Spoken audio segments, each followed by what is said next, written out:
Se você vai ler o livro Obreiros da Vida Eterna, esse que nós estamos estudando no nosso programa O Espírito da Letra, leia o capítulo 8, 9, quando eles vão até as Furnas para resgatar ou tentar ajudar o padre Domênico. Vai a enfermeira Luciana, o padre Hipólito, o André Luiz e o assistente Jerônimo, os 4.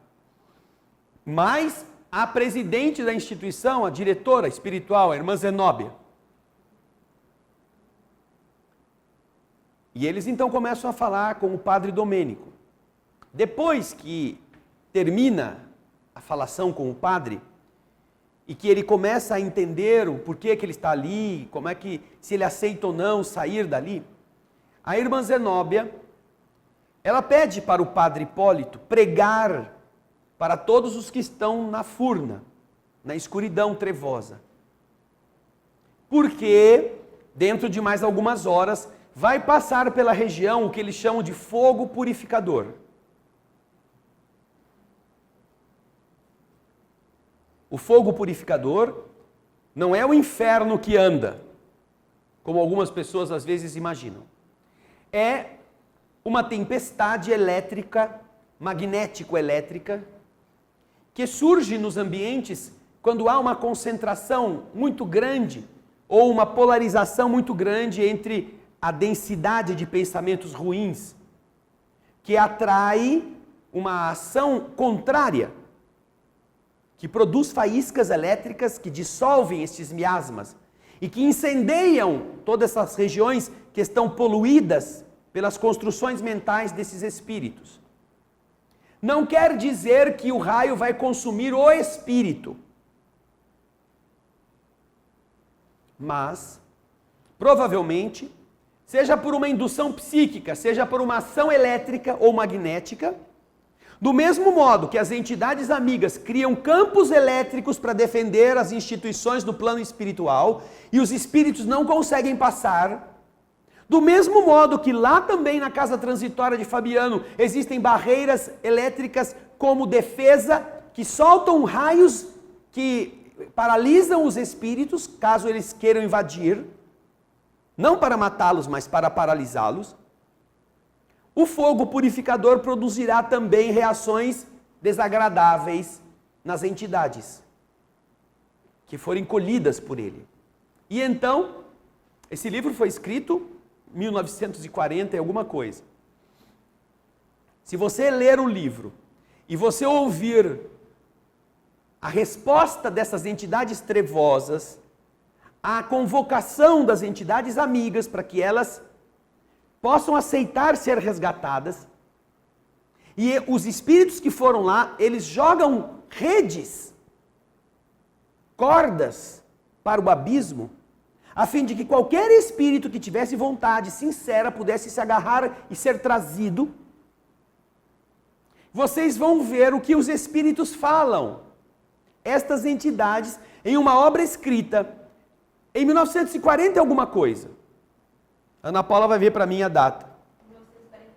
1946. Estávamos acabando a Segunda Guerra Mundial. Se você vê a argumentação que esses espíritos usam nesta obra, neste umbral, você vai entender o que você está ouvindo hoje. E a retórica usada atualmente em certos discursos é a mesma. O mesmo argumento, a mesma coisa, a mesma justificativa. Basta ler com ouvidos e olhos atentos.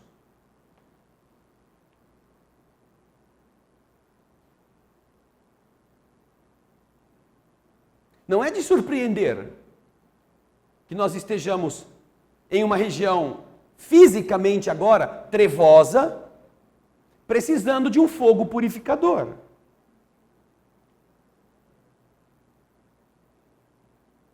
Que representa exatamente o quê?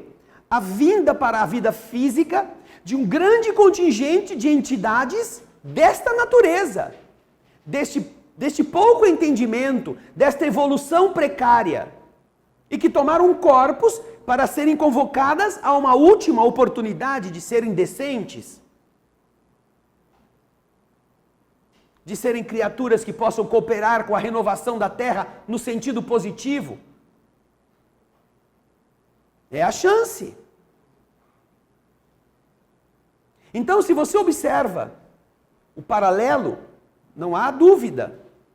E não sou eu que vai atestar isso, é você mesmo que quiser fazer a leitura. Veja, são argumentos que estão lá, que eles dizem, nós não precisamos de vocês, nós vamos tomar essas coisas. E nenhum espírito, nenhum aceita ser resgatado. Nenhum. Quando eles recolhem, apagam os holofotes e recolhem as redes,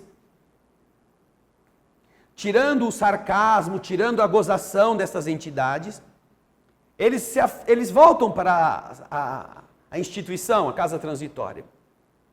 E a irmã Zenóbia fica muito contente com o resultado, apesar dos outros 4 estar dizendo, puxa vida, não conseguimos trazer ninguém. Foi triste a gente não ter resgatado um só.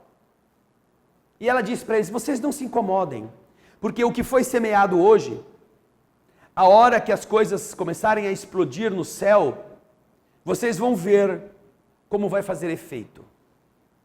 E, dito e feito, ele descreve em um capítulo todinho o fogo purificador. Volta lá, Ana Paula, por favor, onde você estava. O padre fala, né? O padre Hipólito vai falando. Aí um deles começa, depois que o padre fala, calou o realejo do padre! Começa a gritar lá, um deles. De todos os tipos, aleijões, feridas, misérias, exibiam-se ao nosso olhar, constrangindo-nos os corações. Muitos deles, ajoelhados, talvez na suposição de que fôssemos embaixadores do celeste poder, em visita ao purgatório desditoso, mantinham-se em posição de profundo respeito, embora deixando transparecer na face angustiada indescritíveis padecimentos.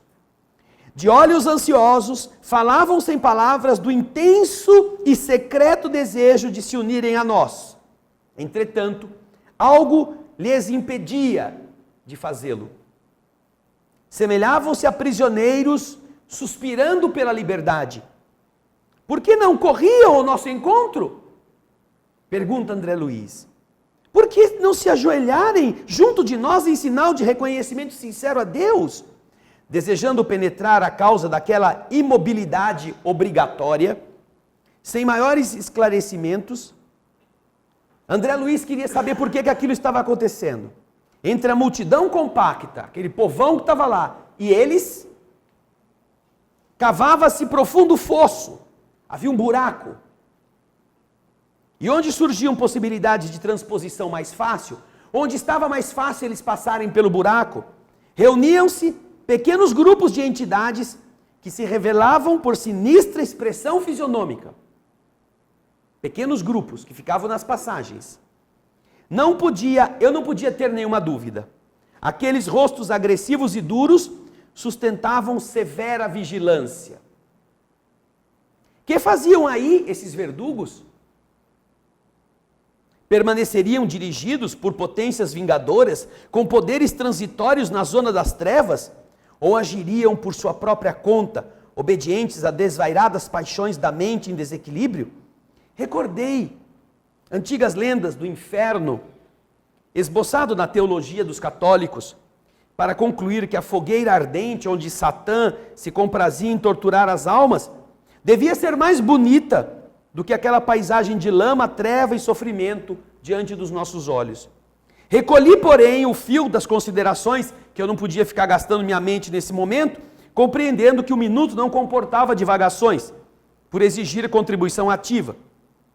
Prolongando-se a pausa do pregador, a pausa do padre Hipólito, uma criatura de rosto patibular gritou em meio a gestos odiosos: não pedimos exércitos de salvação, fujam daqui. Bastou essa isolada manifestação para que outras expressões de desagrado explodissem. Não desejamos redimir coisa alguma, nada devemos. Nada devemos. Interessam-nos o culto sistemático do ódio, a revolta contra os deuses insensíveis, o movimento de resistência à repugnante aristocracia espiritual.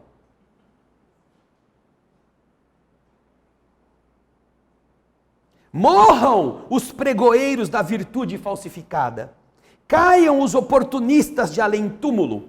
Viva o nosso movimento de destruição contra a velha ordem dos senhores e dos escravos. Depois das ruínas, edificaremos o mundo novo. Um homem zarrão muito forte, com todas as particularidades de um gigante, avançou até a borda do fosso, do outro lado, fez um significativo gesto de provocação e perguntou bradando: calou-se o realejo do padre? Riu diabolicamente e continuou: perdem tempo, estão redondamente enganados. Também temos programa e também sabemos querer. Onde está o Deus que nos prometeram? Tem porventura um mapa do céu? Nossos ídolos agora estão quebrados, somos filhos do desespero, tentando reorganizar a vida no deserto que nos defronta. Voltaremos, acaso, à ingenuidade primitiva, a ponto de acreditar novamente em mentiras religiosas? Em que remota região se compra a beneficência divina que não está condoída das nossas necessidades? Declaram-se felizes e proclamam a compaixão de um Pai que nós não conhecemos. Por acaso vocês o viram alguma vez? Fria gargalhada pontilhou suas últimas palavras. E se você for para frente, continuará a haver argumentos muito interessantes, porque hoje você escuta eles com seus ouvidos. Estas lutas de ajudar para resgatar os que estão aflitos. Então, nós vamos ver, um pouquinho mais para frente, passar o fogo purificador. Quando os trovões começam a ribombar, quando os raios começam a cair por todos os lados e aquilo vai sendo varrido, aí então toda a multidão daqueles que não precisavam, daqueles que não queriam, todos querem invadir o pouso de segurança. Aí eles se ajoelham, pedem pelo amor de Deus. E como é que eles vão resgatar agora? E a irmã Zenóbia diz: todos aqueles que de verdade se arrependeram, que o seu coração está, apesar de errado, está arrependido, eles construirão para si mesmos uma força que os tornará mais leves, e eles flutuarão daquela região lá de fora, e eles serão trazidos aqui para dentro do pátio, onde eles serão recebidos por nós. Todos os outros que apenas ficarem esbravejando, pedindo compaixão, pedindo clemência, mas que não tiverem tido essa mudança, ficarão chumbados onde estão ou fugirão em desespero. E é assim que acontece. Ou seja, o próprio fogo purificador, que é desencadeado pela concentração mental negativa das criaturas que estão lá, é um benefício para elas. Mas antes de passar o fogo purificador, foram os agentes da luz tentar resgatar aqueles que estavam lá. Explicar para eles, dizer: olha, vai passar uma coisa muito ruim para vocês, venham conosco. Se vocês aceitarem, arrependam-se, modifiquem-se, corrijam-se de forma sincera. E nós poderemos levá-los daqui. Não queremos pregação. Nós nos bastamos. Então, é assim que acontece.